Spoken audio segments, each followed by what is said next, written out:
Question बहुत से competitive exam में पूछा जाता है। अब ये इसे हम सॉल्व करेंगे, ये काफी लंबा भी होने वाला है, लेकिन देखिए आप सोचेंगे कि कॉम्पिटिटिव एग्जाम में इतना लंबा सम हम कैसे करेंगे, तो नहीं, यहाँ पे आप बहुत से स्टेप्स डायरेक्ट भी ले सकते हैं अगर आप प्रैक्टिस करते हैं तो। ठीक है, तो सबसे पहले हम इसे सॉल्व करते हैं। अब देखिए 2x इज इक्वल टू 900 है, तो यहाँ पे हम इसको ये लिख सकते हैं, x हम ब्रैकेट में लेते हैं तो 2x और इसका स्क्वायर, यहाँ पे 900 को हम लिख सकते हैं 30 का स्क्वायर।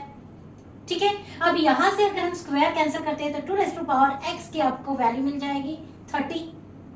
सिमिलरली यहाँ पे देखिए, यहाँ पे हम 2y ऐसे ही ब्रैकेट में लेते हैं और यहाँ पे रखेंगे 2 माने स्क्वायर हो गया, इज इक्वल टू अब 1600, ये किसका स्क्वायर है, 40 का स्क्वायर है, फिर से स्क्वायर अगर दोनों के स्क्वायर रूट लेते हैं तो हमें यहाँ पे मिलेगा 2y इज इक्वल टू 40। अब यहाँ पे देखिए हमें ये दो वैल्यूज मिली है।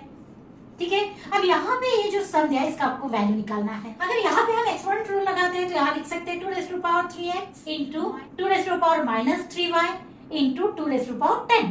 ठीक है, अब ये जो -3y है ये न्यूमरेटर में है तो हम इसे डिनोमिनेटर में लेते हैं, तो कैसे लिखेंगे 2^3x डिवाइडेड बाय 2^3y, ये माइनस का क्या हो जाएगा प्लस इंटू 2^10।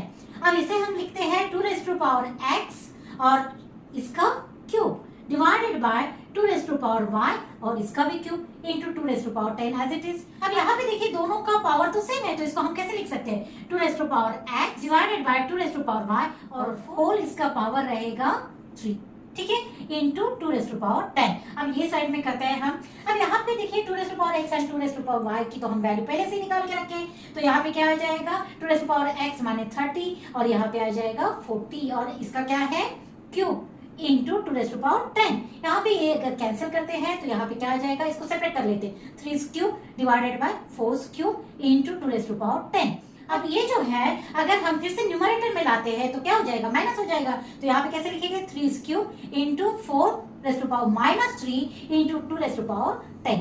ठीक है, अब 3 क्यूब इंटू ये 2 का क्या हो जाएगा, इसको कैसे लिख सकते हैं हम, ये हो जाएगा 4 जगह नहीं इसलिए यहाँ लिखे जा रहे हैं 4^-3 है, इसका अगर स्क्वायर लेते हैं 4 माने क्या 2 स्क्वायर, तो 2 स्क्वायर इंटू ये -3 हो जाएगा, माने हमें क्या लिख के मिलेगा 2^-6, तो यहाँ पे लिखेंगे 2^-6 इंटू 2^10। अब ये दोनों में फिर से एक्सपोनेंट रूल लगाइए, हमें यहाँ पावर्स ऐड करने हैं तो हमें क्या मिलेगा 3 क्यूब इंटू पावर्स अगर ऐड करते हैं तो क्या मिलेगा -6 प्लस 10, तो यहाँ पे मिल जाएगा हमें 2^4। अब 3 क्यूब माने क्या होता है 27 इंटू 16, तो यहाँ आफ्टर मल्टीप्लाइंग आपको क्या वैल्यू मिलेगी 27 इंटू 16 आपको मिल जाएगा 432। तो ये हो गई इसकी वैल्यू। देखिए ये बहुत बार पूछा जाते हैं ऐसे क्वेश्चन, तो इसे आप ट्रिकी वे से सॉल्व कर सकते हैं। अगर आपको वीडियो अच्छा लगा तो प्लीज लाइक शेयर और फॉलो करिए। Thank you.